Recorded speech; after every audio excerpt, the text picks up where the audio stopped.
గృహ నిర్మాణ శాఖలో జరిగిన అవకతవకలపై ఏపీ ప్రభుత్వం ఫోకస్ పెట్టింది. హౌసింగ్ అక్రమాలపై ప్రభుత్వానికి ప్రాథమిక నివేదిక ఇచ్చారు అధికారులు. గృహ నిర్మాణ నిధుల్లో వేల కోట్ల రూపాయల మేర అక్రమాలు జరిగినట్టు గుర్తించిన అధికారులు నిధుల దుర్వినియోగం, దారి మళ్లింపు విషయంలో లెక్కలు తీస్తున్నారు. గృహ నిర్మాణం పేరిట కేంద్ర నిధులు దుర్వినియోగం అయ్యాయా అంటే అవుననే అంటోంది ఏపీ ప్రభుత్వం.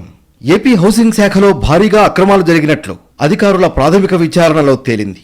దీనికి సంబంధించిన ప్రాథమిక నివేదికను అధికారులు సీఎం చంద్రబాబుకు అందించారు. గృహ నిర్మాణ శాఖలో అవకతవకలు జరిగాయని ఎన్నికలకు ముందు టీడీపీ నేతలు ఆరోపించారు. తాము అధికారంలోకి వస్తే అవినీతిపై విచారణ చేపడతామని అప్పట్లోనే హెచ్చరించారు. అధికారంలోకి రావడంతో హౌసింగ్ శాఖలో జరిగిన అవకతవకలు, అక్రమాలపై ప్రస్తుత కూటమి ప్రభుత్వం ఫోకస్ పెట్టింది.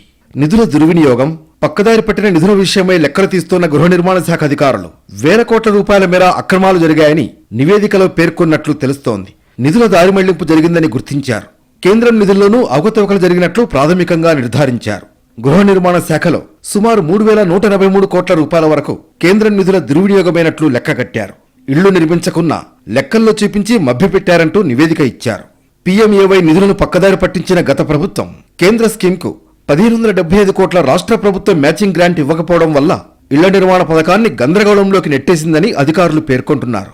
నిర్మించిన ఇళ్ల లెక్కలకి గత ప్రభుత్వం తప్పుడు వివరాలు ఇచ్చినట్లు గుర్తించారు.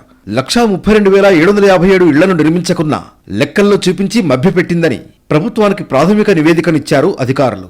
దీంతో సీరియస్ యాక్షన్కు ప్రభుత్వం సిద్ధమవుతున్నట్లు తెలుస్తోంది.